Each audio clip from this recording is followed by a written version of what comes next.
Bonjour à tous, voici le bulletin allergopollinique du 24 février 2023. Et donc, le moins qu'on puisse dire, c'est que les pollens sont de sortie et viendront vraiment gêner les allergiques encore ces prochains jours, même si cette semaine, il y a eu des averses de pluie qui ont pu apporter un peu de répit aux allergiques. Malheureusement, les pollens sont toujours là et le temps s'annonce plus sec ce week-end, ce qui viendra favoriser malheureusement la dispersion des pollens dans l'air. Alors, une bonne nouvelle toutefois pour les allergiques, c'est que les concentrations devraient baisser à partir de la semaine prochaine, notamment avec le retour du froid, des températures sous les normales de saison, ce qui apportera quand même un peu de répit aux allergiques.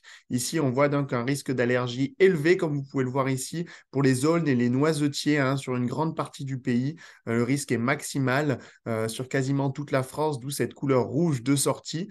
Et dans le sud du pays, on a toujours les pollens de cupressacées, notamment les cyprès qui sont en pleine floraison, qui font partie de cette grande famille et qui viennent gêner fortement les allergiques autour de la Méditerranée, même si, comme je l'ai dit, les allergiques auront un petit peu de répit, malheureusement de courte durée, sous les averses de pluie qui sont annoncées aussi notamment dans le sud un petit peu ces prochains jours et qui ont apporté un peu de répit aussi cette semaine. Alors, si on regarde la floraison des aulnes, justement, nos cartes de prévision pour les jours à venir, les concentrations resteront modérées. Ici, on a les prévisions pour ce week-end, 25-26 février, où on voit des concentrations quand même qui restent assez fortes. Le rouge est toujours de sortie sur nos cartes de prévision, avec voilà, les aulnes qui touchent vraiment tout le pays et qui viendront encore gêner les allergiques. Malheureusement, ces prochains jours, les noisetiers aussi seront bien présents, même si le risque d'allergie devrait commencer à baisser pour les noisetiers dans les jours à venir et les bouleaux prendront le relais dans environ un mois. Quelques conseils pour les allergiques.